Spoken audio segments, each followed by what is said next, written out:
This video is going to serve as an introduction to this series that I want to get underway. So I will explain that now. My plan is to go through different authors that I really enjoy, that have had a personally positive effect on me, whose works I admire, etc. And I want to pluck some stories. These are mostly going to be short stories. At least that's the direction I'm planning for it to go thus far. It's in the early stages anyway, so take what I say with a grain of salt. I'll follow up later. And I want to pluck those stories. I want to read them aloud. And coupled with that, I was hoping to have some literary analysis questions. And that term might scare people, like, am I in school? You're not. What they're going to serve as more so than homework is just kind of like a grounding exercise to get you to think more critically about the work and think about how it may relate to your life, and just give you a moment to not think about anything else except for this cool piece of writing and some questions that I have about it.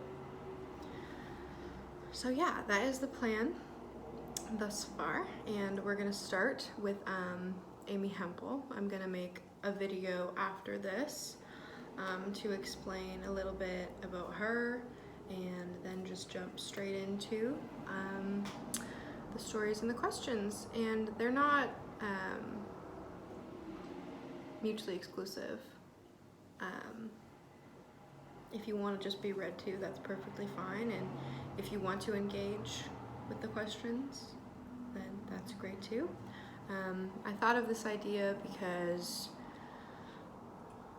I've been feeling pretty off recently, ungrounded, kind of like I'm just unmoored, floating, not really sure what the next step is, and just generally not feeling very positive.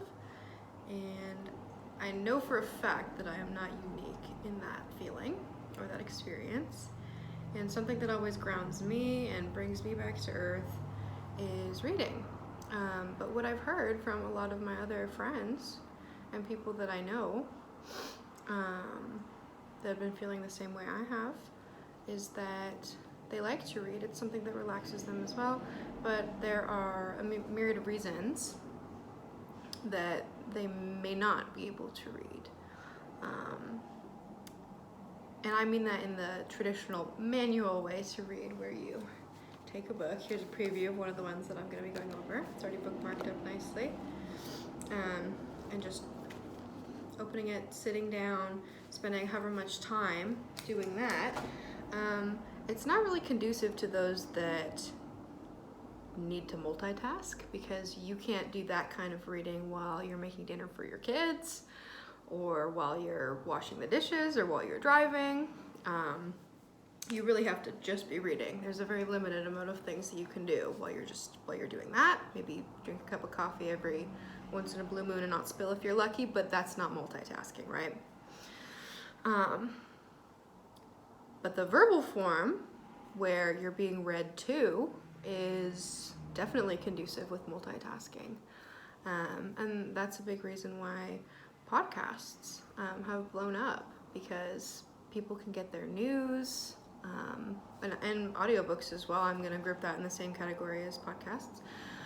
You know, you can get your news while you're driving, making dinner, in the bathtub, vacuuming with your headphones on, whatever, you know, however many things. You can read new stories, you can inform yourself on different topics, while still doing the things that you have to do. You don't have to break off or carve out a portion of your day to just dedicate to reading. You can do it all. And I have thoughts on that. I do. But that notwithstanding, I think that this could be a cool exercise where I share stories.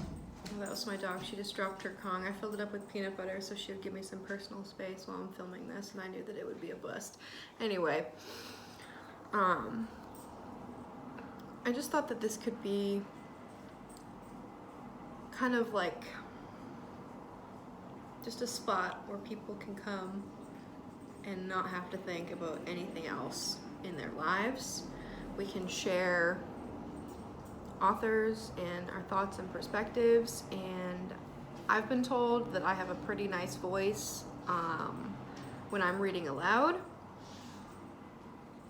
and I just think that it could be a nice spot for people to relax and not think about the tragic state of the world or their personal lives, you know, whatever is contributing to the feeling of so many people I know being just so lost and feeling like shit incessantly. I just think that this could be something cool. And I've been thinking about it for a while, and I've done so many takes of this video because, you know, there's always some sort of phrase that I can't come up with, or a lag, or something that I feel like I have left out, and I don't know how to edit, so I'm not gonna be like splicing this in any way. This is a one take, what you see is what you get, because I'm not a cinematographer, and my lack of skills in that department, I do not believe is going to detract from what I'm actually trying to do here. So we're gonna leave it at shitty quality. And I don't mind, and I hope you won't either. Whomever may watch this. Probably my friends, hi guys. So yeah, I think that is mostly what I have to talk about. Oh yeah, more on the literary questions, like the pit stop questions. How reading is something really positive for me because, as I said, it grounds me, but in that way, it with annotations that I do and literary analysis questions that I ask myself when I'm reading, that is kind of like my biggest form of mindfulness. And I was talking to my boyfriend the other day, and I was like, it's kind of like my own meditation. And I was kind of explaining to him the process I go through, and he's like, that basically is. Because it's something that grounds me, a lot of mindfulness is necessary, and it calms me, brings me back down to a centered state. And when you're engrossed in a story, even if it's a really short one, which plenty of Hempel's stories are, we'll talk about that later, and you'll know exactly what I mean if you're not familiar with her works already. Even if they're short, it's still nice when you're engrossed in the story to be so engrossed in it that you don't really think about anything else in that moment. And I also love these kind of questions because they're not going to be questions, if you choose to interact with them, you'll see that they're not going to be questions that have a correct answer. It's not going to be, what year did Amy Hempel publish In a Tub? That's one of the stories that we're going to be reading. It's the first one that popped into my head. It's not going to be anything like that because this isn't a homework assignment, it's not school, and I really don't see why you're ever going to need to know something like that. From me, at least. I have no credentials. I'm not even an English student. I'm a writing student. So don't get any of your info from me. But it's not going to be anything like that. And that's not what I'm asking of you. They're more going to be questions about how you felt with the text. Did you like it? How did it, you know, make you feel when she wrote that? Was there a favorite word that like stuck out to you? I'm giving all my answers away. I'm literally reading from my list right here. There will be more, and they'll be switched up depending on which stories I'm going through, because some are more applicable with certain stories than others, as with most things in life. So that is that. I know this is messy, disorganized, because I'm not a YouTuber, man. I'm not.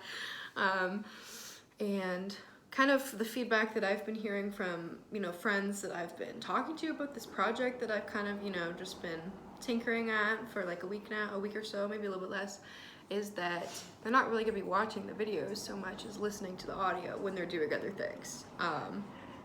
And that kind of proves my point as to why this might be a more digestible form of,